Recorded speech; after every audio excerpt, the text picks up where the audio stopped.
Bonjour à tous et bienvenue pour ce nouvel épisode de l'Academia pour le mois de juin 2022. Alors aujourd'hui, thématique particulièrement complexe. Nous allons parler de la quête de l'éveil mystique ou encore la quête de l'éveil spirituel. Alors ce sujet va faire intervenir tout un tas de termes, par exemple la notion d'illumination ou encore l'extase mystique ou même encore l'ascension divine ou l'anabase. Alors, cette émission va clôturer le cycle des chemins de l'ésotérisme, où j'avais déjà proposé 2 autres épisodes. Le premier qui traitait de la catabase, ou le récit initiatique du voyage aux enfers. Le deuxième épisode qui traitait de la chute des anges, en analogie avec la chute de l'homme, comprenez la chute de l'homme dans la nature matérielle, il perd son état originel, et l'objectif étant de revenir à cet état premier. Et bien, justement, ce troisième épisode va s'inclure parfaitement dans ce dernier concept, qui est la quête de l'union avec le divin, du retour à l'état premier de l'homme, qui, évidemment, vous l'aurez compris, va être variable suivant les différentes traditions. Mais l'idée est là, la quête de l'éveil mystique, c'est le chemin qu'empruntent certains dans le but de retrouver leur nature première ou atteindre un statut plus élevé, si l'on peut dire. Bien que nous allons voir que tous ces termes sont assez compliqués. Aujourd'hui, le sujet de la quête de l'éveil mystique est réutilisé par à peu près toute la mouvance du New Age, mais dans des acceptations complètement variables. Et justement, le but de cette émission va être de comprendre un petit peu d'où vient ce concept, comment existe-t-il au cours du temps, comment il évolue également au gré des civilisations, et qu'est-ce qu'il en est aujourd'hui, si l'on peut dire, de cette quête de l'éveil mystique.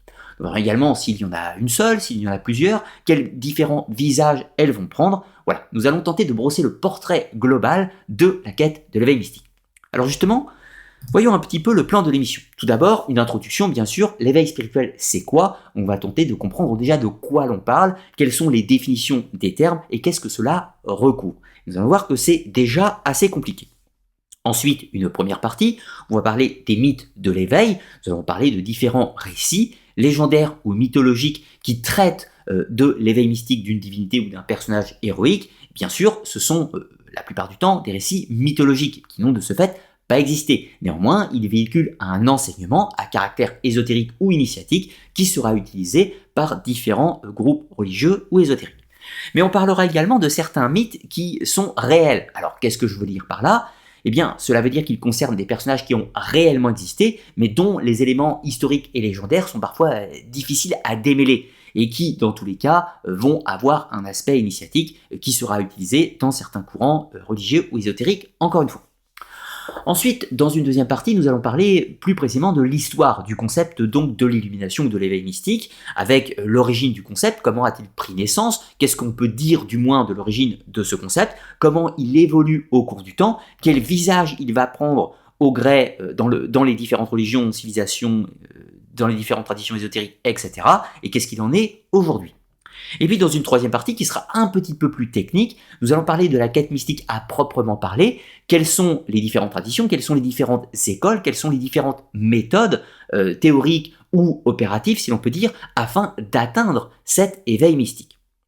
Donc, vous allez voir que le sujet est pas simplement complexe, au sens qu'il n'existe pas une méthode unique, si l'on peut dire, pour atteindre cette quête mystique hypothétique, bien sûr, mais il existe différentes écoles, différentes méthodes, et surtout les objectifs ne sont pas les mêmes. L'objectif d'une quête mystique d'un chrétien n'est pas la même que la quête mystique d'un bouddhiste, par exemple. Et il en va de même pour un kabbaliste, pour un soufiste ou tout un tas d'autres choses. L'objectif n'est pas forcément le même, les méthodes ne sont pas toujours les mêmes, même s'il y a des points de rencontre et parfois évidemment des éléments communs, mais il y a quand même une pluralité des quêtes de l'éveil, si l'on peut dire. Et puis ensuite, je vous proposerai une conclusion, bien sûr, qui sera personnelle, afin de me donner un peu mon point de vue sur ces différentes notions, et puis une bibliographie, ou plutôt des conseils de lecture, afin que vous puissiez poursuivre par vous-même vos recherches, si tel est votre désir. Alors pour commencer cette émission, tout d'abord, l'éveil mystique, c'est quoi? Concrètement, qu'est-ce que l'on peut en dire? Tout d'abord, la notion d'éveil. Il y a l'idée d'une prise de conscience ou de l'accès à quelque chose. L'accès à une connaissance, l'accès à une sensation diverse et variée, l'accès à une nouvelle connexion, une sorte de relation particulière à quelque chose.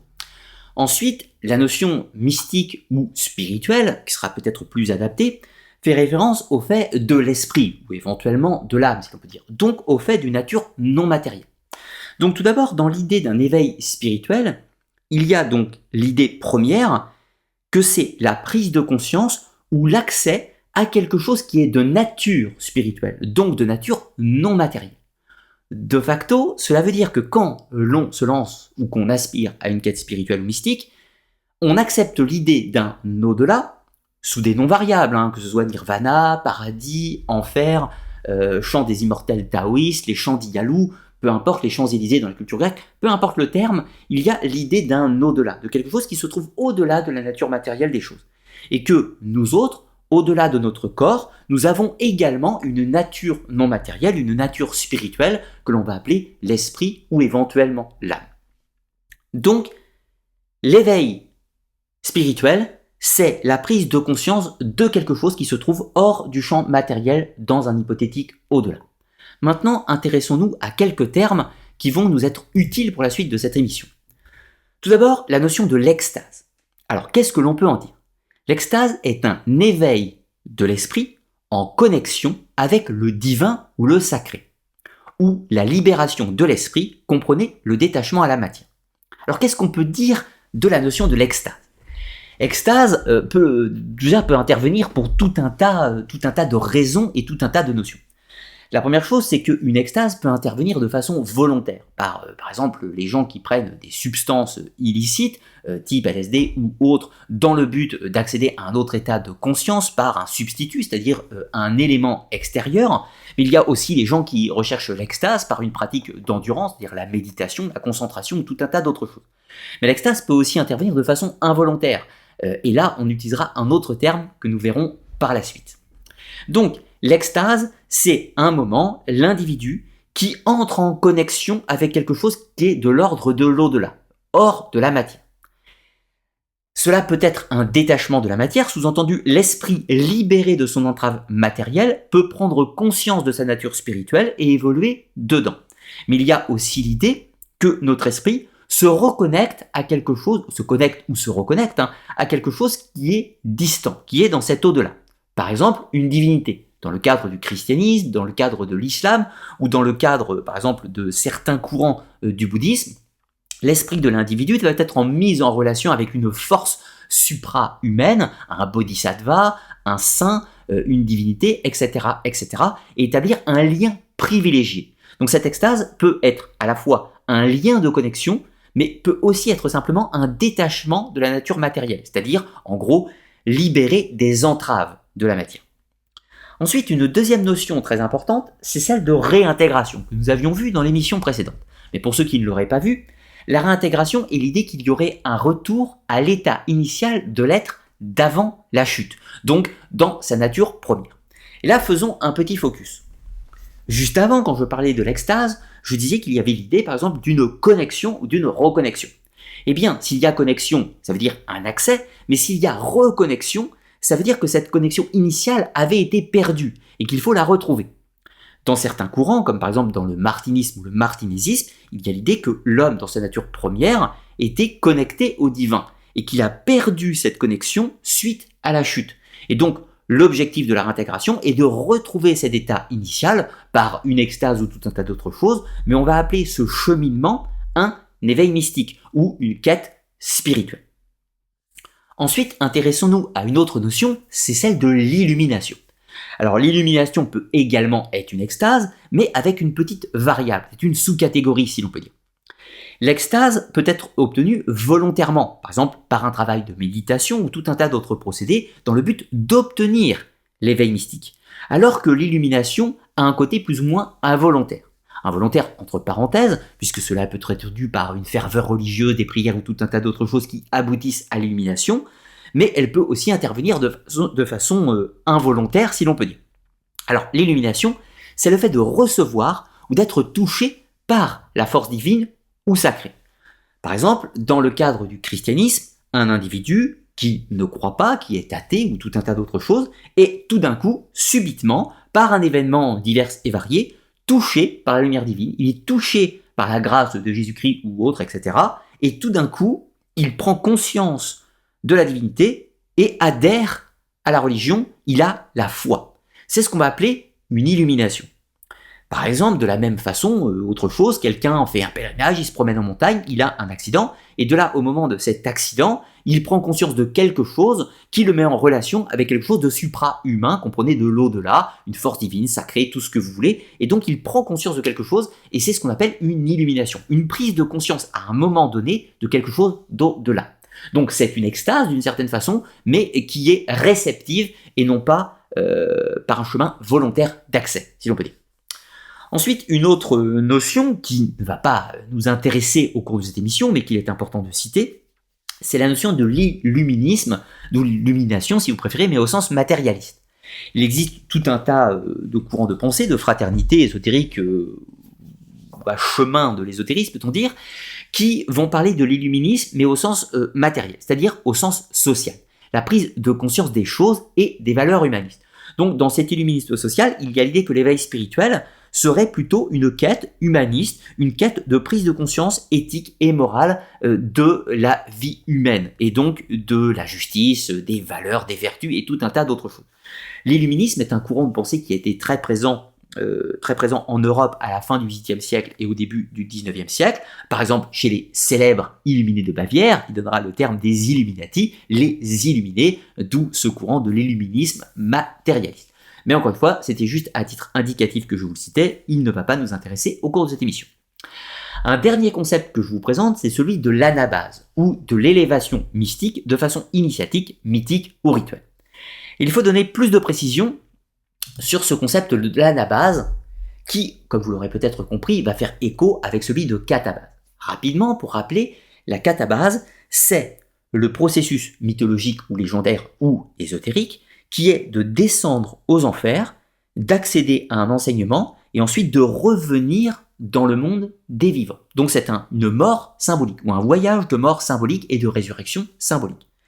Mais il y a toujours un concept central avec la catabase, c'est que ce voyage est volontaire. Ce n'est absolument pas un acte qui se produit de façon incongrue, de façon hasardeuse, c'est quelque chose qui est volontaire. Donc ce n'est pas de l'ordre de l'illumination, mais c'est de l'ordre de l'extase, si vous voulez.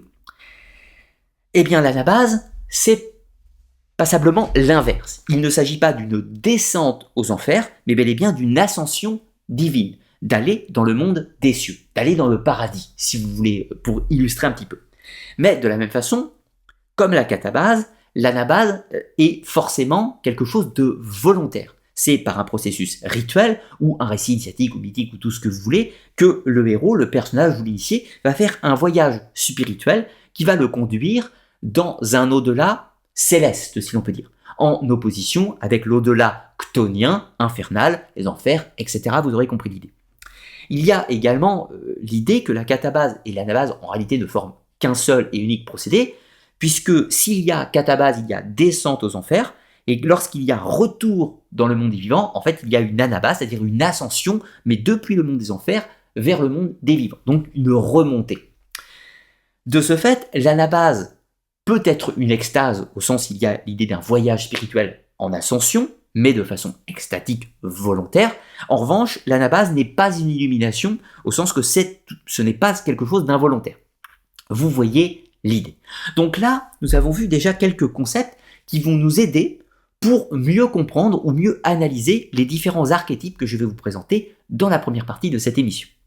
Ensuite, évidemment, à toute fin de cette émission, je vous poserai une conclusion où je vous donnerai mon point de vue personnel sur ces différentes notions et éventuellement quelques pratiques personnelles dans ma quête à moi, si vous voulez, de l'éveil mystique, si vous voulez. Mais avec une petite précaution d'usage importante, je vous rappelle que mon émission n'a pas pour but de vous dire si les éveils mystiques existent réellement ou si ceci n'est que de l'ordre de la psyché, que de l'ordre de la psychologie ou autre. Ceci appartient évidemment à vos croyances personnelles, il ne m'appartient pas de les juger. Mon but est de vous présenter le fonctionnement de ces traditions ésotériques, de ces croyances et de ces concepts dans les différentes civilisations et les différentes traditions. Ceci étant dit, nous allons pouvoir entrer dans la première partie de cette émission. Les mythes de l'éveil. Tout d'abord, nous allons parler de l'archétype commun aux civilisations, voir tout d'abord que donc la notion de l'éveil mystique se retrouve absolument partout et à toute époque, même s'il y a de profondes différences suivant les différentes traditions, et puis ensuite nous listerons quelques exemples qui vont nous permettre de mieux saisir le concept de l'éveil mystique tel qu'il était perçu. Nous parlerons d'Énée qui accède à la gnose, nous parlerons de l'apothéose d'Asclépios, l'apothéose d'Héraclès, du mythe grec, ensuite on parlera de l'enlèvement d'Hénoch dans la tradition ésotérique chrétienne et juive, on parlera ensuite de l'éveil d'Hermès Trismégiste, ou du moins la quête de l'éveil au sein de l'hermétisme, et puis nous terminerons cette première partie avec l'éveil de Shakyamuni ou Siddhartha Gautama, c'est-à-dire le Bouddha dans les traditions donc du bouddhisme, vous l'aurez compris. Alors tout d'abord faisons un petit point sur l'éveil mystique et ce que cela recouvre. Outre la notion des définitions, l'éveil mystique a dans son terme une sorte d'absolu, c'est-à-dire l'idée d'une finalité, comme s'il y avait une quête de l'éveil et que l'éveil en lui-même était la fin du voyage. Eh bien ceci est vrai et faux à la fois.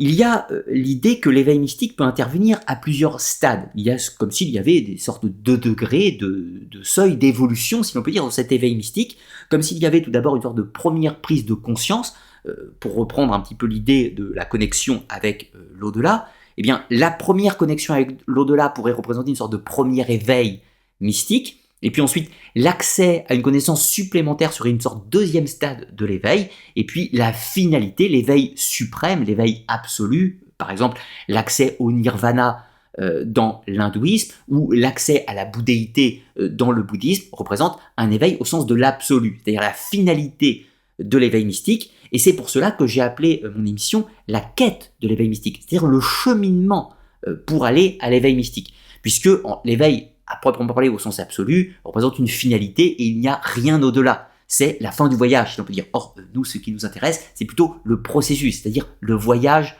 pour y aller. Alors, citons tout d'abord la notion de l'archétype commun aux civilisations. Je vais vous citer pour vous montrer un petit peu 3 exemples de traditions totalement différentes. La première qui est Guanyin ou Kannon, donc un bodhisattva de la tradition du bouddhisme Chan en Chine, ou du bouddhisme japonais, Kannon c'est le nom japonais. On va citer un petit peu l'histoire de Hunahpu et Higgs-Balank dans les mythes des Mayas, et on parlera de Dante et la Divine Comédie, qui est donc une œuvre littéraire du début XIVe siècle en Europe. Alors, Guanyin ou Kannon est un personnage tout d'abord qui a en partie réellement existé. Et je mets d'énormes guillemets à cette affaire quand même. Tout d'abord, le personnage de Guanyin est inspiré d'un bodhisattva ou d'un Bouddha qui existe préalablement dans le bouddhisme hindou, dans le bouddhisme indien, le bouddhiste primitif, si l'on veut dire. Mais quand le bouddhisme va passer en Chine, les Chinois vont réadapter un petit peu le bouddhisme à leur sauce et également reprendre certaines figures du bouddhisme, donc des bodhisattvas. Alors, les bodhisattvas, pour faire un petit point comparatif, c'est un peu l'équivalent des saints dans le christianisme. Ce sont des personnages ce ne sont pas des divinités, ce sont des éveillés, ce sont des gens qui ont atteint un certain stade de l'éveil mystique, qui vivent dans une sorte d'hypothétique au-delà, qui peuvent s'incarner, se réincarner sur Terre, repartir, etc., un peu comme ils veulent, et qui peuvent aider les autres individus à arpenter le chemin de l'éveil mystique. Donc il faut voir, pour faire un comparatif, les bodhisattvas un petit peu de la même façon que les saints dans le christianisme, mais ce ne sont pas des divinités. Ça, c'est important de le préciser. Donc, Guanyin est un bodhisattva, c'est-à-dire une personne éveillée. À noter que, pour l'anecdote, le bodhisattva en Inde était masculin, et quand il va passer en Chine, il va devenir féminin. Mais nous en parlerons dans d'autres vidéos. Donc, Guanyin va être fusionné avec un personnage réel qui s'appelle Miao Shan. Miao Shan, qui était une jeune fille d'un souverain des temps passés, des premières dynasties de Chine. Et donc, cette jeune princesse avait elle-même une aspiration à l'éveil mystique.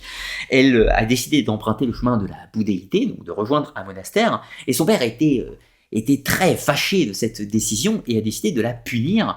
Et malgré toutes ces punitions, toutes ces manigances pour la faire quitter son cheminement, il n'y parvient pas. Alors finalement, il décide tout simplement de l'assassiner. Très sympathique. Donc la jeune Miao Shan est assassinée et elle se rend aux enfers du bouddhisme. Mais de là, elle est touchée par toutes les souffrances de l'enfer, alors elle se met à prier pour le salut et pour l'éveil de tous les condamnés. Et ses prières et sa ferveur sont tellement fortes que les bodhisattvas interviennent et tout d'un coup, l'enfer cesse d'être un lieu terrible, il devient un lieu apaisant, un lieu de joie, etc. Et la divinité des enfers, Yuan Lang, est très contrarié, puisque cela gâche son travail, si l'on peut dire. Alors, de ce fait, il sollicite, il insiste auprès des Bouddhas et des Bodhisattvas afin que la jeune Miao Shan puisse quitter le monde des enfers et qu'elle retourne dans le monde des vivants. Il n'en voulait plus. Donc, on est bien d'accord que Guanyin fait une sorte, non pas de catabase, puisqu'elle est assassinée, elle meurt normalement, donc il n'y a pas de catabase, mais en revanche, elle est renvoyée dans le monde des vivants. Donc il y a une notion d'anabase, si l'on peut dire déjà, une sorte de premier réveil, si l'on peut dire. Elle revient dans le monde des vivants. Elle continue son office, elle prie pour les démunis et tout un tas d'autres choses, et après tout un tas d'épreuves, elle finit par s'éveiller, et après sa mort, elle devient elle-même à son tour un bodhisattva, Guanyin ou Canon, et va à son tour pouvoir aider les autres individus dans leur chemin de l'éveil. Donc, Guanyin ou Canon est bel et bien un personnage qui a atteint l'éveil spirituel, mais pas l'éveil absolu. Guanyin n'est pas un Bouddha, c'est un bodhisattva. C'est-à-dire qu'elle a atteint certains stades de l'éveil, certains degrés de l'évolution, mais pas, encore une fois, l'éveil absolu. Et va servir au contraire de guide pour aider les autres. Alors maintenant, parlons un instant d'un autre mythe, cette fois-ci du continent américain, c'est l'histoire de Xbalanque et Hunahpu. Je fais une émission sur leur légende spécifique qui sortira l'année prochaine, un peu de patience, mais je vous la résume très rapidement. Donc Xbalanque et Hunahpu sont deux enfants de jumeaux qui sont très contrariés parce que leurs parents ont été assassinés dans le royaume des enfers, le royaume de Xibalba. Alors, suite à tout un tas de péripéties, ils décident à leur tour de se rendre dans le royaume souterrain de Xibalba afin de combattre les entités maléfiques et de venger leurs parents, enfin leur père et leur oncle en l'occurrence, qui sont morts dans le Xibalba. Au bout de tout un tas de péripéties, ils arrivent à vaincre les puissances infernales, donc il y a une catabase, au sens où ils sont vivants et ils descendent dans le monde souterrain. Une fois qu'ils ont vaincu les seigneurs du monde souterrain, ils vont revenir dans le monde des vivants, donc il y a une anabase, c'est-à-dire un retour dans le monde des vivants, mais ça ne s'arrête pas là, puisque après leur mort, ils seront élevés dans les cieux, donc une anabase, ils vont s'élever dans le monde céleste, et Xbalanque et Hunahpu deviendront respectivement le soleil et la lune des divinités. Donc, d'un statut d'humain, ils vont atteindre le statut de divinité après une catabase et une anabase. Donc il y a l'idée, encore une fois, d'un éveil mystique progressif avec des étapes. Troisième histoire qui va nous intéresser, c'est l'histoire de Dante. Alors Dante écrit la Divine Comédie, donc un récit initiatique où il se met en scène. Dante est perdu dans une forêt ténébreuse, en gros il est perdu dans le chaos de ses émotions et tout un tas d'autres choses, il est perdu dans le labyrinthe des questions et des réponses, et de là, dans la tourmente, il est attaqué par des créatures, mais Virgile vient à son secours, le sert de guide dans les enfers. Alors, le but du voyage de Dante n'est pas d'aller aux enfers. Le but du voyage de Dante est de rejoindre le paradis. Donc, l'objectif de Dante est bel et bien d'accomplir une anabase, une élévation céleste, pour aller rencontrer Béatrice, etc. Je passe les détails. Contempler la lumière divine. Mais pour ce faire, il doit passer par les enfers. Donc, il doit faire une catabase. Il descend aux enfers avec Virgile, il accomplit et supporte de nombreuses épreuves. De là, il franchit le dernier cercle, il peut rejoindre le purgatoire, le lieu de transition entre l'enfer et le paradis dans le christianisme. Il monte, donc il fait une première anabase vers le purgatoire, et ensuite, après tout un tas d'épreuves, encore une fois, il fait encore une anabase pour monter dans les cieux, et là, il contemple la lumière divine, il atteint une illumination. Enfin c'est plutôt une extase, vous l'aurez compris, et plutôt une anabase qu'une illumination, puisque ce n'est pas involontaire, c'est bel et bien lui, par ses propres moyens, par son cheminement, qui va accomplir ce voyage et rejoindre les cieux. Donc, dans une anabase, enfin catabase et anabase, encore une fois. Donc, on voit trois traditions totalement différentes, dans trois continents différents, qui illustrent un petit peu toujours la même chose, l'idée d'un voyage aux enfers, si ce n'est que pour Guanyin, ce n'est pas une catabase au sens il est involontaire, mais l'idée est quand même là, le voyage en enfer, et ensuite l'anabase, l'évolution spirituelle au-delà de la nature matérielle des choses. Alors maintenant, analysons quelques récits un petit peu plus en détail. L'objectif, en vous présentant ces différentes histoires, est de vous montrer que, au-delà du fait d'avoir un schéma globalement équivalent entre les différents mythes, nous allons y trouver des différences. Et ces différences vont nous montrer que, même s'il y a toujours un petit peu l'idée du cheminement spirituel, les objectifs, la conclusion de l'histoire est en général radicalement différent, et ce qui va être en corrélation évidemment avec les croyances religieuses des peuples qui ont utilisé cet archétype, si je puis dire. Mais il y a néanmoins un fond commun. La première histoire qui va nous intéresser est celle de Énée, qui va accéder à la gnose. Alors, Énée est un héros de la guerre de Troie, il a une parenté divine avec évidemment la déesse Aphrodite, et il va survivre à la guerre de Troie, il va s'en échapper, c'est le grand survivant si l'on peut dire, et il va, après un long périple, devenir le fondateur de la ville de Rome.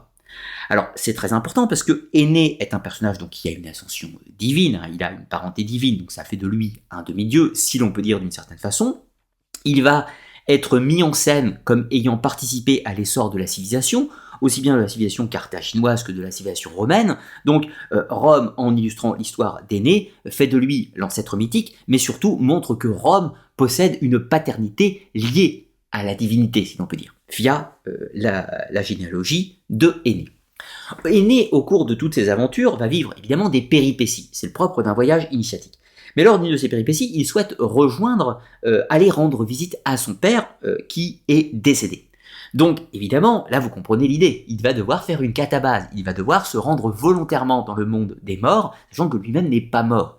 Donc, il va s'y rendre grâce à l'aide de la Sibylle de Côme, et il va pouvoir aller arpenter le monde des morts, où il va accomplir tout un tas d'épreuves, et finalement, lors de toutes ces épreuves, il va pouvoir accéder à la gnose. Qu'est-ce qu'on veut dire par gnose? Eh bien, il accède à la connaissance des choses, mais aussi bien au sens des lois divines que des connaissances au sens ésotérique ou métaphysique ou tout un tas d'autres choses. Une fois qu'il a acquis cette connaissance, il va retourner dans le monde des vivants. Donc il va faire une anabase. Il va revenir à la vie, sera le fondateur de Rome, l'ancêtre de Romulus et Rémus, etc. et tout un tas d'autres choses. Ça, je vous passe l'histoire.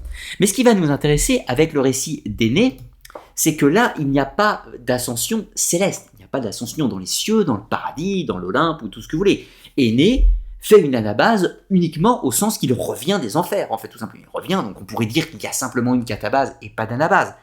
Mais néanmoins, on emploie le terme d'anabase puisqu'il remonte avec une connaissance, il accède à quelque chose, il a accès à un éveil. Cet éveil n'est pas un absolu divin, n'est pas une reconnexion avec sa nature première d'être divin ou tout ce que vous voulez. Non, l'accès à son éveil mystique est celui de la gnose, c'est-à-dire l'accès à une connaissance. Donc un éveil mystique, ce n'est pas seulement se fondre dans le divin, comme par exemple dans le nirvana des hindous, cela peut également être aussi l'accès à une connaissance de l'ordre du divin ou de l'ordre du sacré, donc en l'occurrence mis sous le terme de gnose dans la tradition gréco-romaine. Allons un petit peu plus loin avec un autre archétype qui est cette fois-ci totalement différent, c'est l'apothéose d'Asclépios. Alors tout d'abord, mettons-nous d'accord sur le terme, l'apothéose, c'est la divinisation. C'est le fait d'un individu qui est mortel, qui va passer au stade de divinité. Donc un jour, c'est un homme, et le lendemain, ce sera une divinité, donc un immortel. Alors, Asclépios, tout d'abord, est un personnage qui est à semi-divin, demi-divin, donc comme Énée, comme Héraclès, comme Thésée, et pas mal d'autres. Asclépios est le fils de Coronis et de Apollon. Donc il a d'illustres parents, mais Asclépios va prendre le chemin de l'aide à autrui, il va devenir médecin, plus tard ce sera le dieu de la médecine, etc. Donc il va devenir un médecin, mais particulièrement compétent au point qu'il va entraver un petit peu la loi divine, on va dire. Puisque Asclépios a acquis tellement de pouvoir qu'il est capable de donner la mort, bien entendu, mais également capable de donner la vie, et même de ressusciter les morts. Un peu comme Jésus, si vous voyez l'idée. Donc Asclépios a cette capacité de soigner tous les maux, et même de guérir la mort, si l'on peut dire, au point que cela va particulièrement irriter Zeus, puisque Asclépios, évidemment, est révéré comme un dieu par ses contemporains. Et donc finalement, Zeus finit par le foudroyer. Solution expéditive et efficace, si l'on peut dire, pour se débarrasser de cet importun. Sauf que le problème, c'est que le père d'Asclépios, Apollon, était très mécontent évidemment du comportement de son père, parce que je vous rappelle, Zeus est le père d'Apollon, Apollon est le père d'Asclépios, donc ce qui fait que Asclépios est le petit-fils de Zeus. Donc Zeus a foudroyé son petit-fils. Donc Apollon, très en colère, se livre à un combat contre Zeus, mais Zeus finit par l'emporter et bannit Apollon, mais au bout de quelque temps, Zeus finit par se rendre compte que ce n'était peut-être pas la meilleure solution que de foudroyer Asclépios. Alors du coup, il décide de le ravir des enfers, de lui redonner la vie, mais non pas en tant qu'humain, mais en tant que divinité. Alors là, on ne peut pas proprement parler d'une catabase, puisque Asclépios ne meurt pas volontairement, il n'accomplit pas lui-même un voyage aux enfers par ses propres moyens dans un but initiatique, c'est bel et bien qu'il est tué, il est aux enfers, mais de là, il y aura bel et bien une anabase, puisque Asclépios va être pris des enfers et élevé dans les cieux, où il deviendra la constellation du Serpentaire, ou de l'Ophiuchus, le fameux porteur du double serpent, et il deviendra le dieu de la médecine. Donc, il est passé de vivant à mort à divinité immortelle, donc une anabase. Est-ce qu'il y a un éveil mystique? Eh bien, oui, on parle d'éveil mystique au sens qu'il y a cet état de transformation de l'individu en divinité. Et on peut, évidemment, sur un plan allégorique, la lire de tout un tas de façons différentes. Mais là, l'apothéose d'Asclépios n'est pas la même chose que l'accès à la gnose de Énée. Énée accède à la connaissance, alors que Asclépios, il accède à la nature immortelle, à la nature divine et permanente, comme si il avait transcendé sa nature humaine pour devenir d'une nature divine. Citons un dernier mythe grec qui a quelques différences avec les deux vus préalablement, même s'il y a des points communs, c'est l'apothéose d'Héraclès. Donc Héraclès, le demi-dieu le plus célèbre de la mythologie grecque, le fils de Zeus, va accomplir de nombreux exploits, il va accomplir les célèbres 12 travaux, mais également de nombreuses autres actions, mais à la fin de sa vie, il sera blessé mortellement par une flèche empoisonnée et souffre atrocement de terribles douleurs. Au point que ceci étant devenu totalement insupportable, il décide lui-même de mettre fin à sa vie en montant sur un bûcher. A noter que préalablement, Héraclès avait déjà accompli une catabase par le passé, puisqu'il était descendu aux enfers afin d'y ramener le chien des enfers, Cerbère, qui s'était échappé, et le ramener dans le royaume souterrain. Il en avait profité également pour libérer le héros Thésée, qui était piégé des enfers. Donc Héraclès a déjà accompli le rite de catabase, et là, il met fin à sa vie sur un bûcher. Mais Zeus, ne voulant pas que son fils disparaisse, il décide de lui donner l'apothéose, c'est-à-dire de l'élever au statut de divinité. Donc Héraclès était un demi-dieu, et là, maintenant, il devient une divinité à proprement parler. Il pourra vivre pour l'éternité dans le paradis des immortels, donc dans l'Olympe. Donc Héraclès accomplit bien une anabase. Mais il y a une différence avec le mythe d'Asclépios, c'est que Héraclès met fin à sa vie volontairement, donc on pourrait dire qu'il s'apprête à accomplir une catabase volontairement, mais surtout il avait déjà accompli une catabase par le passé, alors que ce que n'avait pas fait Asclépios. Donc encore une fois, on voit qu'il y a des petites variables dans le récit, mais l'idée générale est la même, il y a l'idée d'un éveil mystique par l'ascension divine, donc changer d'état de celui d'humain à celui de divinité.